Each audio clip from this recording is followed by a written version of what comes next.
Jake Morrison felt his stomach twist as the transport shuttle began its final approach to Zenith Academy. Through the small window beside his seat, he could see the massive space station growing larger with each passing second. The academy looked nothing like the schools back on Earth. Giant crystal towers stretched up into the darkness of space, connected by floating bridges that seemed to hang in the air without any support. Bright lights moved along these bridges like streams of colored water, and Jake realized these were students traveling between classes. The shuttle pilot, a creature that looked like a giant insect with 4 arms, spoke in a buzzing voice over the intercom. Jake's universal translator turned the words into English, but the mechanical voice made everything sound cold and distant. "Attention passenger, we will dock at platform 7 in 30 seconds. Please remain seated until the docking process is complete." Jake gripped the armrests of his seat tighter. He was the only passenger on this shuttle, which made sense since he was probably the only human who had ever traveled to this place. The Academy had made it very clear that his acceptance was unusual. More than unusual, it was historic. He was the first member of his species to ever be admitted to the most important school in the galaxy. The shuttle shook slightly as it connected to the docking platform. Jake heard the hiss of air equalizing and the clunk of mechanical systems locking into place. His heart was beating so fast he thought it might jump out of his chest. He had practiced what he would say when he met the other students, but now all those words seemed to have disappeared from his brain.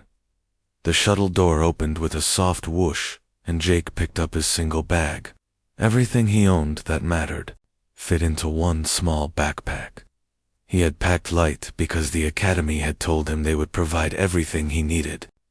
As he stepped through the doorway, the first thing that hit him was how different the air smelled. It was clean, almost too clean, with a faint metallic taste that reminded him of being inside a computer. The docking platform was enormous. The ceiling stretched so high above him that he could barely see it, and the walls were made of some kind of material that seemed to shift and change color as he looked at it. But what really made Jake stop in his tracks were the other beings walking around the platform. He had seen pictures of alien species before, but seeing them in person was completely different. A group of tall, thin creatures with skin that looked like polished silver were standing near one of the walls. Their heads were larger than human heads, and their eyes were completely black with no visible pupils. Jake's translator told him these were Altarians, one of the most advanced species in the galaxy. Near the center of the platform, several beings that looked like walking lizards were having what seemed to be a serious conversation. These had to be Draknari, Jake thought. Their scales were dark green and seemed to shimmer under the lights. One of them was wearing what looked like a uniform with lots of badges and symbols on it. As Jake walked across the platform, he noticed that many of the other beings were staring at him. Some looked curious, others seemed confused, and a few appeared to be annoyed or even angry. Jake tried to walk with confidence, but he felt like a child who had wandered into a room full of adults. One of the Altarian girls was standing apart from her group, and Jake noticed that she kept looking in his direction. Her skin had a soft blue glow to it, and her hair was so silver it looked almost white under the platform lights. When their eyes met for a moment, Jake felt a strange sensation, like someone had just touched his mind very gently. He looked away quickly, not sure what had just happened. A voice boomed across the platform, speaking in several different languages before settling on Standard Galactic, which Jake's translator converted to English. All new students report to Orientation Hall Delta. Follow the green lights on the floor to your destination.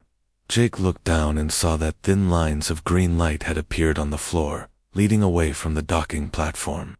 He followed these lights along with dozens of other new students.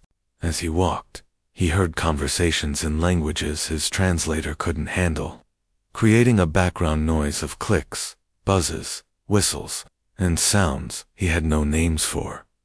The walk to Orientation Hall Delta took about 10 minutes, and Jake used this time to observe his fellow students. Most of them were traveling in groups with others of their own species. but Jake was completely alone.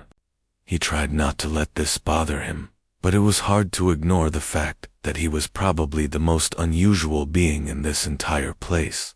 The orientation hall was even more impressive than the docking platform. It was shaped like a giant bowl, with seats arranged in circles that went down toward a central stage.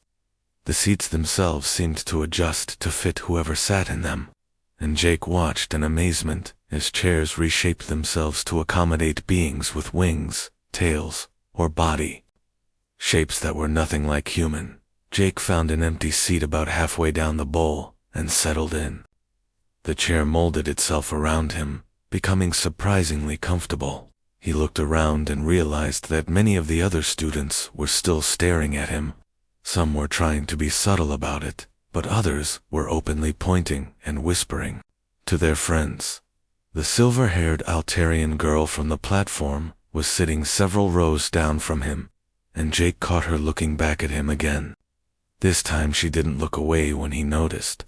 Instead, she seemed to be studying him with genuine interest rather than the suspicion or dismissal he was getting from most of the others. A figure appeared on the central stage, and the hall quickly became quiet. The being was clearly Draknari, but larger and older than the ones Jake had seen on the platform. His scales were darker, almost black, and he wore elaborate robes that seemed to shift and change pattern as he moved. When he spoke, his voice carried easily through the hall, without any need for amplification. "Welcome, new students, to Zenith Academy. I am Director Kethver, and I have overseen this institution for the past 200 years. You are here because you represent the finest minds your species have to offer. You are here because your governments and educational systems have identified you as having exceptional potential." The director paused and his large eyes seemed to scan the entire hall before continuing. "However, this year we have an unusual addition to our student body. For the first time in the Academy's 1,000-year history, we have admitted a student from a species that has not yet achieved full galactic citizenship. This is part of a new initiative to evaluate whether certain developing species show promise for eventual inclusion in our galactic community." Jake felt every eye in the hall turn toward him. His face grew hot, and he wished he could disappear into his chair. The director's gaze found him in the crowd and held there for a moment, before moving on. The human student Jake Morrison represents his entire species in this evaluation. His performance here will influence whether humanity is considered ready for technological sharing and cultural exchange with the galactic community, or whether they must continue developing in isolation for several more centuries. The weight of those words hit Jake like a physical blow. He had known his attendance here was important, but he hadn't fully understood that the entire future of his species might depend on how well he did in school. Suddenly the stares from other students felt even more intense, and not all of them seemed friendly, as Director Kethber continued his speech about Academy rules and expectations. Jake tried to focus on the words, but his mind kept wandering. How was he supposed to compete with beings who had natural telepathic abilities, or species that had been spacefaring for thousands of years before humans had even invented writing? What if he failed and doomed his entire planet to centuries more of isolation? The Altarian girl was still looking at him, but now her expression seemed different. Instead of simple curiosity, there was something that might have been concern or even sympathy. Jake wondered if she could somehow sense his anxiety, and whether that was a good thing or a very bad thing. When the orientation finally ended, students began filing out of the hall in groups. Jake remained in his seat for a moment, trying to gather his courage for whatever came next. He was here now, and there was no going back. All he could do was try his best, and hope that his best would be enough for an entire world that was counting on him. 3 weeks had passed since Jake arrived at Zenith Academy, and each day felt like climbing a mountain made of ice. Every morning he woke up in his small dormitory room and reminded himself that he was representing all of humanity. But that knowledge made everything harder, rather than easier. The pressure was like a weight on his chest that never went away. His classes were unlike anything he had experienced on Earth. Galactic mathematics required him to think in dimensions his brain wasn't designed to understand. Quantum physics used concepts that seemed to change depending on who was observing them. Most challenging of all was interspecies communication, where students were expected to use telepathic interfaces that humans simply couldn't access. Jake had learned to recognize the different expressions his classmates made when they looked at him. There was the curious tilting of heads from the Altarians, the dismissive eye-rolling from the Centaurians, and the complete indifference from the Drachnari. Most of the time, other students simply acted like he wasn't there at all. The worst part was Alex Kane, a Centaurian who looked almost human, but was actually from the Alpha Centauri system. Centaurians were considered one of the more acceptable primitive species because they looked similar to several advanced races and had developed space travel on their own. Alex never missed a chance to remind Jake that humans were the least advanced species ever admitted to the Academy. "At least my people invented faster than light travel," Alex had said just yesterday during lunch. "What have humans contributed to galactic civilization? Absolutely nothing." Jake had wanted to argue, but what could he say? Alex was right about the technology gap. Humans were still using chemical rockets, when other species had been traveling between stars for thousands of years. Today was different. Though, today, they had their first major test in tactical simulation, and Jake was determined to prove that humans could contribute something valuable. The simulation would place small teams of students in virtual crisis situations and measure how well they solved problems under pressure. Jake's team included 2 Altarians, 1 Drachnari, and a mollusk whose name he couldn't pronounce, but who had told him to call her Shelley. The mollusk looked like a giant octopus with beautiful color-changing skin, and she was incredibly good at recognizing patterns that others missed. Their simulation scenario appeared around them as the virtual environment activated. They were supposedly on a damaged space station that was losing atmosphere and power. Multiple systems were failing at once, and they had limited time to decide which problems to solve first. The Altarians immediately began sharing information telepathically, their black eyes glowing softly as they communicated faster than speech. The Drachnari started calculating structural stress points using his species' natural understanding of engineering.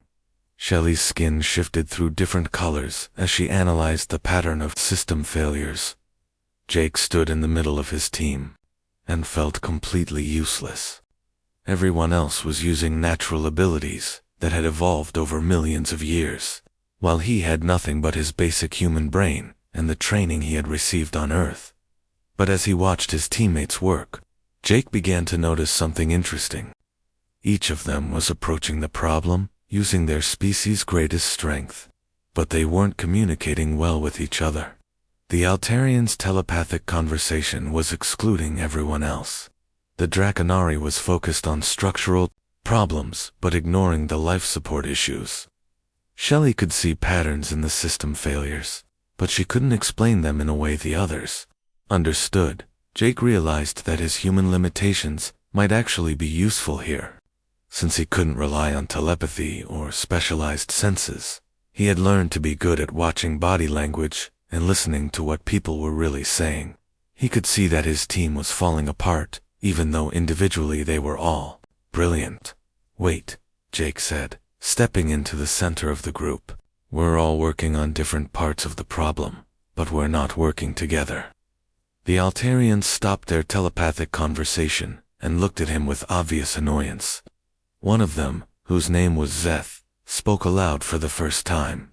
"Since the simulation began, human, we are processing information at speeds your mind cannot comprehend. Please do not interrupt, but you're not sharing that information with the rest of us," Jake replied. "Shelley can see patterns you're missing, and Corvash knows which repairs are actually possible with our tools. If you keep talking only to each other, we're going to fail." The Drachnari named Corvash made a sound that Jake's translator rendered as thoughtful humming. The human makes a valid point. Our current approach lacks coordination. Jake felt a small surge of confidence. Shelley, can you show us the pattern you're seeing in the failures? Don't worry about explaining it perfectly. Just show us. Shelley's skin immediately began shifting through a complex sequence of colors and patterns. To Jake, it looked beautiful but meaningless, but he could see that the others were beginning to understand something. Zeth's eyes widened. The failures are not random. Something is causing them in sequence. Exactly, Jake said, even though he hadn't understood Shelley's display at all. So, instead of fixing individual problems, we need to find the root cause. Corvash, if something was systematically damaging station systems, where would it have to be located? The Drakniri's clawed hands moved quickly through the virtual interface, highlighting different areas of the station schematic. There are 3 possible locations based on the pattern Shelley identified. Jake felt his mind racing in a way that reminded him of solving puzzles back on Earth. Okay, but we can't check all 3 locations before the station fails. We need to make a choice. Zeth, can you and your partner use your telepathy to scan for any kind of unusual mental activity in those areas? Some kind of sabotage would probably leave psychic traces. The 2 Altarians exchanged a look that Jake was learning to recognize as surprise. They began concentrating, their eyes glowing brighter as they extended their telepathic senses through the virtual station. There, the second Altarian said, pointing to one of Corvash's highlighted areas. Artificial intelligence, but damaged and following incorrect programming. That's our target, Jake said. Corvash, can you get us there and disable it before the station loses life support? What happened next felt like the most natural thing in the world to Jake, even though he knew it was probably the most advanced teamwork he had ever been part of. Corvash used his engineering knowledge to plot the fastest route through the damaged station. The Altarians used their telepathy to guide the team around obstacles and dangers they sensed ahead. Shelley used her pattern recognition to help them avoid areas where the station structure was about to fail, and Jake did what humans had always done best. He kept everyone focused on the goal, made sure they were communicating with each other, and helped them adapt when their original plan didn't work perfectly. When they reached the malfunctioning artificial intelligence, it took all of their different abilities working together to shut it down safely. The simulation ended with their virtual station saved, and their team ranked in the top 5% of all groups. As the virtual environment faded away, Jake's teammates were looking at him with expressions he had never seen before. Not curiosity or dismissal, but something that might have been respect. Human Jake, said formally, your contribution to our success was significant. I had not previously understood how your species' approach to problem-solving might be valuable. Shelley's skin shifted to warm golden colors that Jake's cultural database told him indicated approval and friendship among her people. Jake sees connections we miss because we focus too much on our specialties. Even Corvash nodded his heavy reptilian head. Leadership and coordination are skills, not just natural abilities. The human demonstrated both. As they left the simulation lab, Jake felt lighter than he had since arriving at the academy. Maybe he couldn't read minds or calculate faster than light travel in his head, but he could do things that mattered. He could help people work together, and sometimes that was exactly what a situation needed. He was so focused on this new feeling of confidence that he almost walked into someone in the hallway. When he looked up to apologize, he found himself face to face with the silver-haired Altarian girl who had been watching him since his first day. "Excuse me," she said, and her voice was softer than other Altarians he had heard speak. "I am Zara Veltar. I have been observing your progress at the academy with interest." Jake felt his cheeks grow warm. "Observing me? Why?" Zara's expression was difficult to read, but Jake thought he saw something like curiosity mixed with genuine kindness. "Because you approach problems differently than anyone I have ever encountered. Your simulation performance today was remarkable, Not because you used superior abilities, but because you found ways to help others use theirs more effectively. I was just trying not to let my team down, Jake said. Perhaps, Zara replied. But I think there is more to it than that. Would you be willing to study with me for our upcoming galactic history examination? I believe we might learn interesting things from each other's perspectives. Jake stared at her for a moment, not sure he had understood correctly. An Altarian wanted to study with him, not because she needed help, but because she thought he might actually have something valuable to offer. Yes, he said, probably too quickly. I would like that very much. As Zara walked away, Jake realized that something important had changed. For the first time since arriving at Zenith Academy, he felt like maybe he belonged here after all. Maybe being human wasn't just a disadvantage to overcome, but a different kind of strength that could be useful in ways he was only beginning to understand. A full month had passed since Jake first arrived at Zenith Academy, and his life had settled into something that almost felt normal. He still struggled with some of his classes, especially the ones that required telepathic interfaces. But his success in the tactical simulation had changed how other students saw him. He now had a small group of friends from different species, who actually seemed to enjoy his company. But it was his growing friendship with Zara that had become the most surprising part of his academy experience. They had been studying together regularly for their galactic history class, and Jake had discovered that despite her advanced telepathic abilities and superior intellect, Zara was genuinely interested in his human perspectives on historical events. Your species has such a unique way of viewing conflict, Zara had said during one of their study sessions, where other civilizations see the inevitable triumph of superior technology. You see turning points that depend on individual courage and sacrifice. Jake had been surprised by this observation. Isn't that how all species think about history? Not at all, Zara replied, her silver hair catching the light from the study room's illumination panels. Most advanced species analyze historical events as mathematical problems with predictable outcomes. The side with better technology, more resources, or superior natural abilities almost always wins. But humans seem to believe that determination and creativity can overcome almost any advantage. This conversation had been running through Jake's mind for days, especially now as he prepared for the Academy's field expedition to Kepler-4 for 2b. The planet contained ruins from an ancient civilization that had disappeared thousands of years.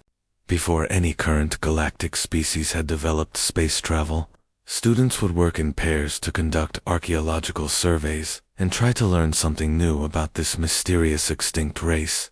When Professor Velkin announced the expedition pairings, Jake felt his heart skip when he heard his name called, together with Zara. He had been hoping they would be partners, but he hadn't dared to assume it would actually happen. The transport ship to Kepler-4 for 2b was large enough to carry 60 students and their equipment, but Jake found himself sitting next to Zara during the 3-day journey. She seemed genuinely excited about the expedition, and her enthusiasm was contagious.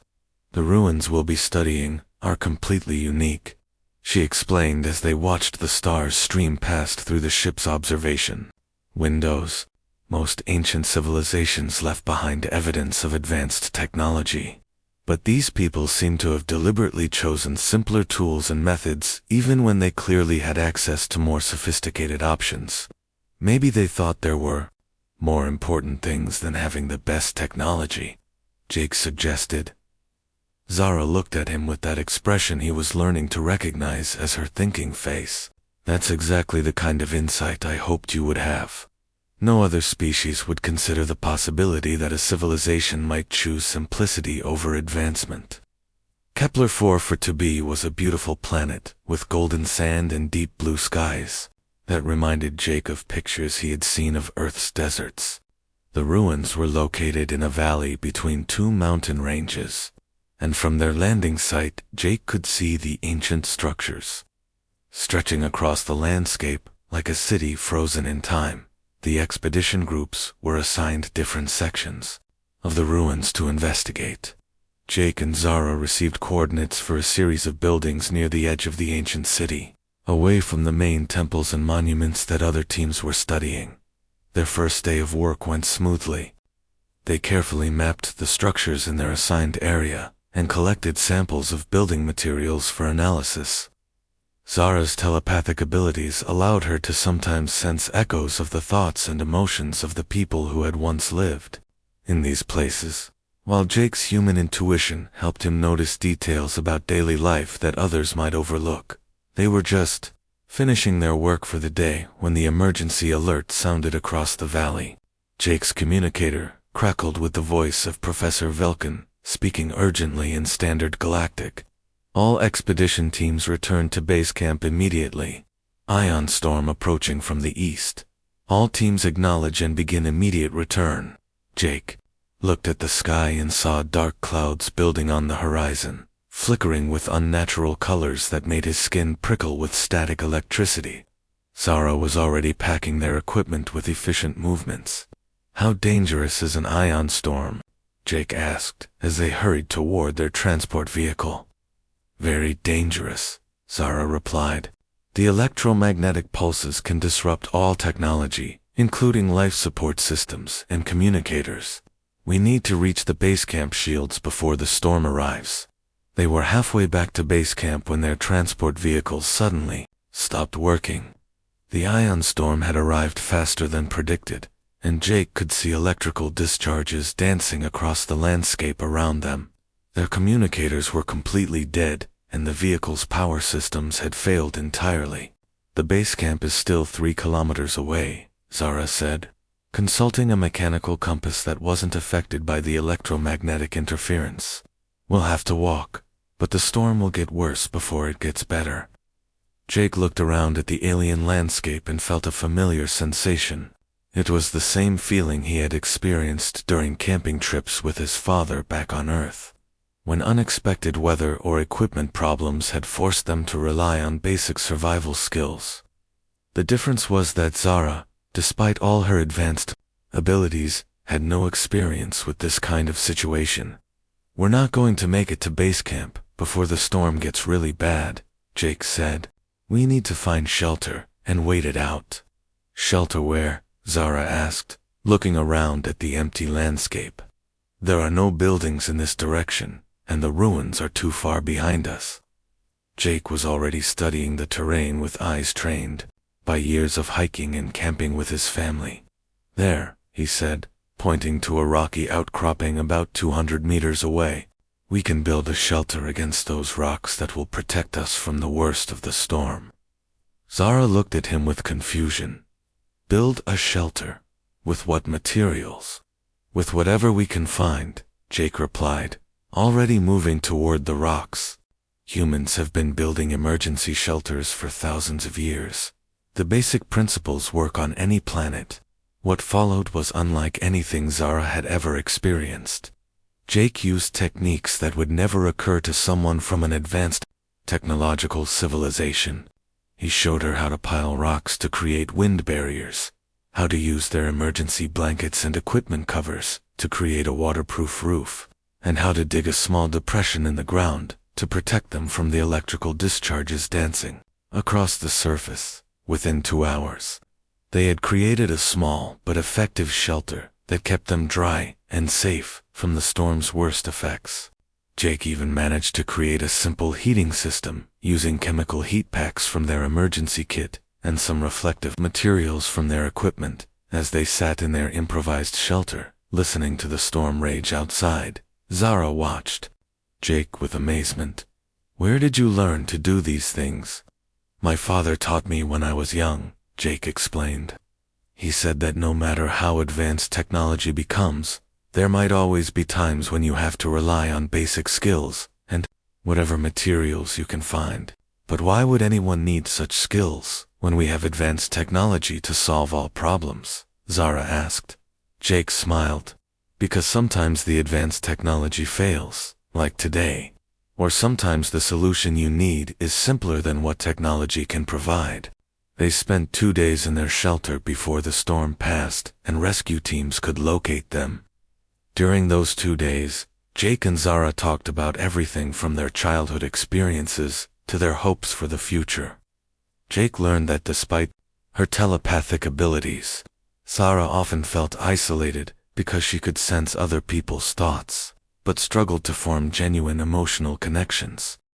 Most people are uncomfortable around telepaths, she explained. They worry that we're reading their private thoughts without permission, or they try to control their thinking when we're nearby. It makes real friendship very difficult. I don't worry about that, Jake said. Maybe because I don't really understand how telepathy works. Or maybe because I figure if you wanted to hurt me with what you found in my head, you would have done it already. Zara looked at him with surprise. You really don't mind that I can sense your emotions? Not if you don't mind that I can't sense yours, Jake replied. We'll just have to use words like humans have always done. On their second day in the shelter, they made an incredible discovery. While exploring a small cave system behind their rocky outcropping, they found ancient tablets covered in symbols that neither of them recognized. The tablets seemed to be some kind of philosophical or religious text, and the few symbols they could translate suggested that the extinct civilization had valued courage and innovation over technological advancement. These people deliberately chose to limit their technology, Zara said excitedly as she studied the tablets. They believed that too much reliance on advanced tools made individuals weak and dependent. Jake looked at the ancient symbols and felt a strange sense of connection to the people who had carved them. Maybe that's why they survived as long as they did in this harsh environment.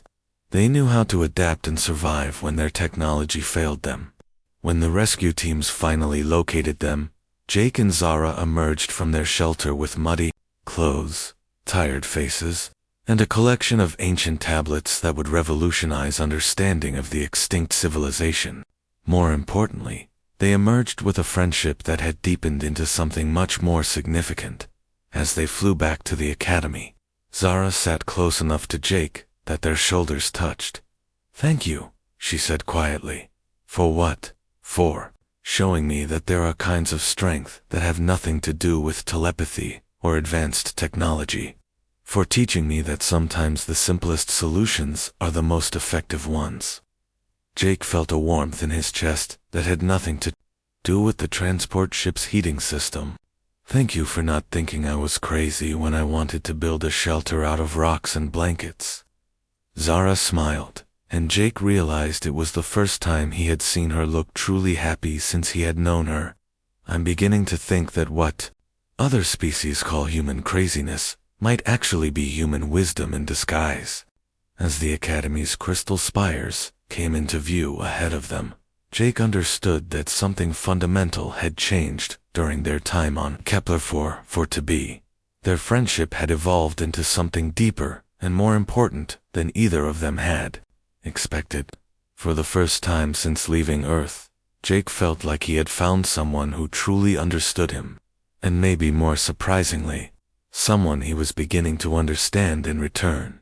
The Academy's annual combat trials had arrived, and Jake could feel the tension throughout the entire station. These trials weren't just competitions between students. They were evaluations that would determine class rankings, scholarship allocations, and future career opportunities. For someone like Jake, whose entire species' future might depend on his performance, the pressure was almost overwhelming. Jake had spent weeks preparing for the trials, but he knew he was at a severe disadvantage. Most of his fellow students possessed natural abilities that far exceeded anything humans could achieve. The Drachnary had scales that could deflect energy weapons and strength that could bend metal. The Altarians could predict their opponents' moves using telepathy. Even the Centaurians, like Alex Kane, had enhanced reflexes and physical capabilities that made them formidable fighters. All Jake had was his human training and the tactical skills he had developed during his time at the Academy. He would have to rely on creativity and adaptability rather than raw power or natural advantages. The trial format was announced 3 days before the competition began. Students would face individual combat scenarios designed to test not just physical prowess, but tactical thinking, leadership under pressure, and the ability to adapt to unexpected situations. The scenarios would become progressively more difficult, and only the top performers would advance to the final rounds. Jake was reviewing the trial rules in his dormitory room when his door chimed. He opened it to find Alex Kane standing in the hallway, wearing an expression that Jake had learned to associate with trouble. "Hello, Jake," Alex said with a smile that didn't reach his eyes. "I wanted to wish you luck in the upcoming trials." "Thank you," Jake replied carefully. He had learned not to trust Alex's sudden displays of friendliness. "I've been watching your progress at the academy with great interest," Alex continued. "It's fascinating to see how someone from such a primitive species adapts to advanced civilization. Of course, the trials will be quite different from your previous successes. They require real physical capability, not just clever problems." Jake felt his jaw tighten but kept his voice level. "I suppose we'll find out." Alex's smile widened. "Yes, I suppose we will.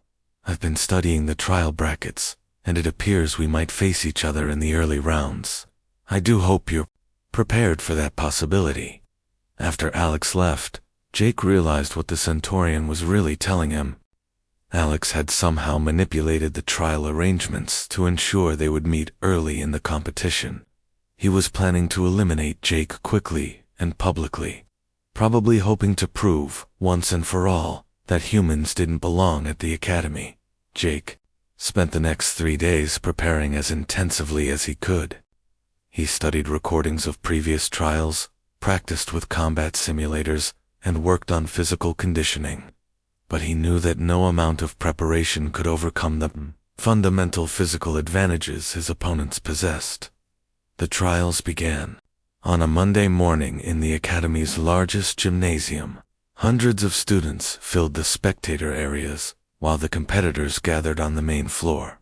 Jake could see Zara in the crowd, and her presence gave him a small measure of confidence, even though she looked worried about his chances. The first-round scenarios were individual challenges, designed to test basic combat skills and tactical thinking.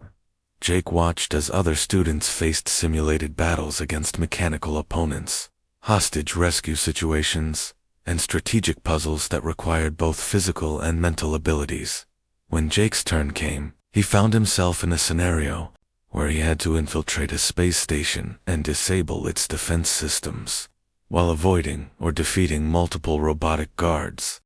The simulation was incredibly realistic, and Jake felt his heart pounding as he moved through the virtual corridors. His human size and agility turned out to be advantages in the cramped spaces of the simulated station, while larger species would have struggled to move through maintenance shafts and narrow passages. Jake could navigate them easily. His lack of natural armor or weapons forced him to think creatively about how to disable the robot guards without direct confrontation. Instead of fighting the guards head-on, Jake used his understanding of technology and human ingenuity to turn the station's own systems against them. He rerouted power flows to create electromagnetic pulses that disabled the robots, used environmental hazards to block passages, and completed his mission without engaging in a single direct combat encounter. The judges seemed impressed by his unconventional approach, and Jake advanced to the second round with a respectable score. But he knew the real test would come when he faced organic opponents who could think and adapt. Alex Kane had also advanced easily, as Jake had expected. The Centaurian's enhanced physical abilities made most challenges relatively simple for him. When the second round brackets were announced, Jake's suspicions were confirmed. He would face Alex in a direct combat scenario the next day. That evening, Jake was sitting in his room trying to develop some kind of strategy when Zara visited him. She looked even more worried than she had during the first day of trials. "I've been analyzing Alex's previous performances," she said without preamble. "His physical advantages over you are significant. Centaurian reflexes are nearly twice as fast as human reflexes, and their muscle density gives them approximately 3 times human strength. I know, Jake replied. I've been thinking about it all evening. In a straight fight, he'll win easily. Zara's expression softened. There might not be anything wrong with losing to a superior opponent. You've already proven that humans have value at this academy. Jake looked at her and realized something important. But that's not enough, is it? I'm not just here to prove that humans can survive at the academy. I'm here to prove that we deserve to be part of the galactic community. That means I can't just do well for a human. I have to actually succeed. The next morning, Jake and Alex faced each other in a combat arena filled with obstacles, elevated platforms, and various weapons scattered throughout the space. The scenario was simple. Defeat your opponent using any means available within the arena. Alex wasted no time in demonstrating his physical superiority. He moved faster than Jake could follow, struck harder than Jake could block, and seemed to anticipate every move Jake tried to make. Within the first few minutes of their battle, Jake was bleeding from several cuts and bruises, while Alex appeared completely unharmed. But as the fight continued, Jake began to notice something interesting. Alex was fighting exactly like a using the same techniques and strategies that had evolved on his home world over thousands of years. He was stronger and faster than Jake, but he was also predictable in ways that Alex himself didn't realize. Jake stopped trying to match Alex's speed and strength and instead began using the arena environment to his advantage. He led Alex into areas where the Centaurian's size worked against him, used obstacles to break up Alex's charges, and gradually began turning the fight into something more like a puzzle than a direct combat encounter. The turning point came when Jake managed to trick Alex into a section of the arena where loose debris could be used as projectiles, while Alex was focused on closing distance for another devastating physical attack. Jake used a piece of machinery as a lever to launch a heavy object that caught the Centaurian off guard for the first time in the fight. Alex stumbled and lost his perfect balance. Jake pressed his advantage, not by trying to overpower his opponent, but by making the environment itself his weapon. He used his human creativity and adaptability to turn every element of the arena into a potential tool. The fight was far from over when everything changed. An alarm began blaring throughout the academy, and the combat simulation immediately shut down. Emergency lights began flashing, and Director Kethfer's voice boomed over the communication system. All students and faculty report to emergency stations immediately. This is not a drill. Solar flare activity has disrupted station systems, and we are experiencing multiple critical failures. Jake and Alex found themselves standing in the now darkened arena, their combat temporarily forgotten in the face of a real emergency. Through the arena's viewing windows, Jake could see chaos throughout the academy as beings ran through corridors lit only by emergency lighting. The trials are suspended, announced one of the judges. All students must report to their designated emergency areas for evacuation procedures. But as Jake and the other students made their way through the academy's corridors, it became clear that this was more than just a simple evacuation. The solar flare had damaged critical systems throughout the station, and in some areas, life support was failing entirely. Jake found himself in a group with Zara, Alex, and several other students, who had been trapped in a section of the academy when emergency barriers had sealed to contain atmospheric leaks. The air in their section was slowly being contaminated with toxic gases from damaged environmental systems, and their communication with the outside was completely cut off, while the other students debated what to do or tried unsuccessfully to contact academy authorities. Jake was studying their situation with the same analytical approach he had used during the combat trial. The maintenance shafts in this section were designed for small repaired drones, but Jake realized that a human might be able to fit through them to reach the manual override controls for the environmental systems. I can get through the maintenance system and reset the air purification manually, Jake announced to the group. Alex looked at him with disbelief. Those shafts are barely large enough for repair equipment. Even if you could fit, the toxic gas concentrations will be lethal in the maintenance areas. Maybe, Jake replied. But if we stay here, the gas concentrations will be lethal anyway. At least this way we have a chance. Zara grabbed his arm. Jake, this is too dangerous. We should wait for rescue teams. Jake looked at her and saw real fear in her eyes, but also something that might have been pride. The rescue teams can't get to us while the emergency barriers are sealed. If I don't try this, we're all going to die waiting for help that can't come. What happened next would be talked about at the academy for years afterward.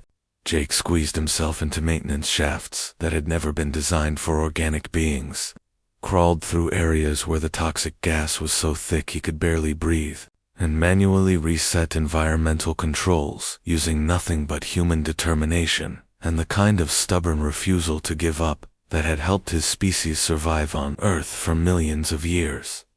When the air purification systems came back online and the emergency barriers opened, rescue teams found Jake unconscious from gas exposure, but alive, surrounded by classmates who owed their lives to his willingness to risk everything for others. As Jake recovered in the Academy Medical Center, he realized that he had finally found the answer to the question that had been bothering him since his arrival. He didn't need to prove that humans were as strong as Draknari, or as intelligent as Altarians. He needed to prove that humans had something unique to offer, something that no other species could provide. Sometimes that something was the willingness to crawl through toxic maintenance shafts to save people who had spent months looking down on him as primitive. Sometimes it was the stubborn human refusal to accept that a problem couldn't be solved just because the obvious solutions wouldn't work. When Director Kethfer visited him in the medical center, the old Draknari's expression was thoughtful rather than dismissive. Your actions during the emergency have been noted by the Academy administration and reported to the Galactic Council, the director said. The trial results have been suspended, pending a full evaluation of all student performances during the crisis. Jake nodded weakly. Does that mean the trials will be rescheduled? Director Kethfer's expression might have been a smile, though it was hard to tell with Draknari facial features. I believe, Mr. Morrison, that you have already completed the most important trial of all. 2 weeks had passed since the emergency that changed everything at Zenith Academy. Jake had recovered from his gas exposure and returned to his normal classes, but nothing felt the same as it had before. Other students looked at him differently now, with expressions that ranged from genuine respect to something that might have been awe. The story of how a human had crawled through toxic maintenance shafts to save his classmates had spread throughout the academy and beyond. Jake found himself the subject of interviews with galactic news services and academic researchers who wanted to understand what drove humans to take such risks for others. But the most significant change was in his relationship with Zara. She had visited him every day during his recovery, and Jake had begun to understand that her concern went far beyond friendship. There was something in the way she looked at him now, something that made his heart beat faster whenever she was near. Alex Kane had also been changed by the emergency. The Centaurian had apologized formally for his previous behavior and asked to be Jake's friend rather than his rival. I was wrong about humans, Alex had admitted. I thought physical advantages were the only things that mattered, but you showed me that courage and determination are more important than strength or speed. The Academy's administration had been busy as well. Jake learned from Director Kethfer that his actions during the emergency had impressed not just the Academy leadership, but representatives from the Galactic Council who had been observing his progress throughout the semester. Your performance has exceeded all expectations, the director had told him during a private meeting in his office. The Council has voted to accelerate humanity's application for galactic citizenship by several decades.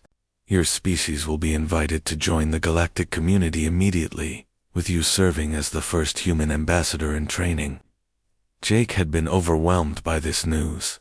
When he had first arrived at the academy, he had hoped simply to prove that humans weren't completely inferior to other species. He had never imagined that his actions might change the entire future of human civilization. But as honored as he felt by the recognition, Jake found himself thinking more and more about Zara and what his new responsibilities might mean for their relationship. As a future ambassador, he would have duties that would take him all over the galaxy. Would she want to be part of that kind of life? Or would his new position create distance between them? The answer came on a quiet evening 3 weeks after his recovery. Jake was sitting in one of the Academy's observation lounges, watching the stars through the massive transparent walls, when Zara found him there. "You look troubled," she said, settling into the chair beside him. "I've been thinking about what happens next," Jake replied. "My whole life is about to change in ways I can barely understand. I'll be representing my entire species in situations I can't even imagine yet." Zara was quiet for a moment, and Jake could see her silver hair reflecting the starlight from the windows. "Are you worried about the responsibility?" "A little," Jake admitted, "but mostly I'm worried about what it means for us. For this," he gestured between them, not sure how to put his feelings into words. Zara turned to look at him directly, and Jake saw something in her eyes that made his breath catch. "What do you think it means for us?" "I don't know," Jake said honestly. "I've never felt about anyone the way I feel about you, but I'm about to become the busiest human in the galaxy. Is that fair to ask someone to share?" Instead of answering immediately, Zara reached out and took his hand. Her skin was warm and softer than he had expected, and Jake felt a gentle tingling sensation that he realized must be her telepathic abilities, touching his mind very lightly. "Can you sense what I'm feeling right now?" she asked softly. Jake concentrated, trying to understand the strange sensations in his mind. "I think so. It feels like you care about me the same way I care about you." Zara smiled, and Jake realized it was the most beautiful thing he had ever seen. Altarians don't form emotional bonds easily with other species. Our telepathic abilities make us very selective about who we allow close to us. But with you, everything is different. Different how? "You're the first person I've ever met whose thoughts I can't fully read," Zara explained. "At first that frustrated me, but now I understand that it's exactly what makes you special. You make me work to understand you, and that makes every conversation, every moment we spend together, feel like a discovery." Jake felt his heart racing. "So you're not worried about what comes next?" "I'm terrified," Zara said with a laugh. "But I'm also more excited about the future than I've ever been in my life. The idea of traveling the galaxy with you, of helping to build bridges between species, of being part of something that could change the entire course of galactic civilization. How could I not want to be part of that?" Before Jake could respond, Zara leaned forward and kissed him. It was gentle and tentative at first, but when Jake kissed her back, it became something deeper and more meaningful. Jake felt the same tingling sensation as before, but stronger now, and he realized that Zara was sharing her emotions with him telepathically, letting him feel exactly how much she cared about him. When they finally separated, Jake felt like the entire universe had shifted around them. "Does this mean what I think it means?" "It means that wherever your new responsibilities take you, you won't be going alone," Zara replied. "If you want me there." "More than anything," Jake said immediately. Their moment was interrupted by the sound of someone clearing their throat. Behind them, they turned to see Alex Kane standing in the doorway of the lounge, looking embarrassed but determined. "I'm sorry to interrupt," Alex said, "but Director Kethfer asked me to find you, Jake. There's someone here who wants to meet you." Jake and Zara followed Alex through the academy corridors to the main administrative area. In Director Kethfer's office, they found a being unlike any Jake had seen before. She was tall and graceful, with skin that seemed to shimmer with its own internal light and eyes that held the wisdom of centuries. "Jake Morrison," Director Kethfer said formally. I would like you to meet Ambassador Lyra Nethver of the Galactic Council. She has come to discuss your future role as humanity's first galactic representative." Ambassador Nethver stepped forward and extended her hand in the human custom, which impressed Jake with her attention to cultural details. "It is an honor to meet you, young human. Your actions at this academy have convinced the Council that humanity is ready to take its place among the galactic community." "Thank you, Ambassador," Jake replied, trying to sound more confident than he felt. "I hope I can live up to your expectations." "I believe you will exceed them," the ambassador said with what might have been a smile. "But first, you must complete your education here at the academy. The council has decided that you and several other promising students will receive accelerated training in galactic diplomacy and interspecies relations." Jake felt Zara squeeze his hand, and when he looked at her, she was smiling with excitement. "The program will require extensive travel throughout the galaxy," Ambassador Nethver continued. "You will visit the home worlds of all major species and serve apprenticeships with experienced diplomats. It will be challenging, but we believe it is the best way to prepare you for your eventual role as Earth's first galactic ambassador." "Will I'll be doing this alone?" Jake asked, though he suspected he already knew the answer. The ambassador's expression became amused. "The council is aware of your partnership with Miss Veltar, and we believe that interspecies diplomatic teams often work more effectively than single-species representatives. If she is willing, we would be honored to have her join the program as well." Zara's grip on Jake's hand tightened. "I would be very willing, Ambassador." 6 months later, Jake stood on the observation deck of a diplomatic transport ship, watching Earth grow larger in the viewports ahead of them. He was returning home for the first time since leaving for the academy, but everything was different now. He was no longer just a human boy who had been lucky enough to attend an alien school. He was humanity's official representative to the galactic community, and he carried with him treaties and agreements that would transform human civilization forever. Zara stood beside him, wearing the formal robes of a galactic diplomat, but still managing to look more beautiful than anyone Jake had ever imagined. Over the past months, their relationship had grown stronger as they traveled together from world to world, learning about dozens of different cultures and species. "Are you nervous about going home?" Zara asked, though Jake suspected she already knew the answer through their growing telepathic connection. "A little," Jake admitted. "Everything is going to change for humanity now. We'll have access to technologies that will solve most of our problems, but we'll also have responsibilities we've never had before."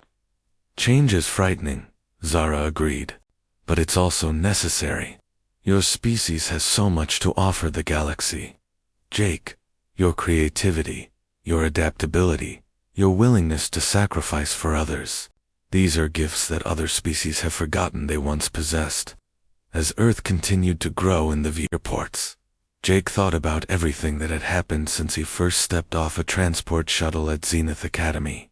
He had been terrified then, convinced that he would fail and disappoint everyone who was counting on him. Instead, he had learned that being human wasn't a disadvantage to overcome, but a strength to embrace. Humans might not have telepathic abilities or natural armor or enhanced reflexes, but they had something equally valuable. They had the ability to adapt, to find creative solutions to impossible problems, and to form bonds of friendship and love that transcended the boundaries between species. "What are you thinking about?" Zara asked, sensing his contemplative mood. Jake smiled and pulled her closer. "I'm thinking about how much my life has changed since I met a certain Altarian girl who couldn't take her eyes off me." Zara laughed, a sound that Jake had grown to love more than any music. "I still can't take my eyes off you. I don't think I ever will." As their ship entered Earth's atmosphere, Jake realized that his story was just beginning.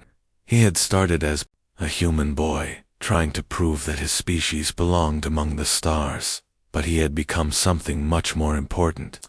He had become a bridge between worlds, a symbol of what was possible when different species chose to see their differences as strengths rather than weaknesses. And best of all, he wouldn't be walking into this new future alone. He would have Zara beside him, along with friends like Alex who had learned to see past their own prejudices, and the support of an entire galactic community that had finally recognized the value of human courage and determination. The transport ship touched down at the newly constructed Galactic Embassy in New York, and Jake could see crowds of humans waiting to welcome him home. Among them were his parents, who looked proud and amazed and slightly overwhelmed by everything their son had accomplished. As he and Zara walked down the transport ramp together, Jake heard the cheers of thousands of humans who were seeing their first live alien visitor. But more importantly, he could sense the excitement and hope in the air. The feeling that humanity was finally ready to take its place among the stars. The human boy who had once felt out of place in an alien academy had come home as Earth's first galactic ambassador, bringing with him not just treaties and technology, but proof that love and friendship could transcend any boundary that the universe might place between different species. And as Jake looked out at the crowd of faces, both human and alien, that had gathered to welcome them, he knew that the best part of his adventure was still ahead of them.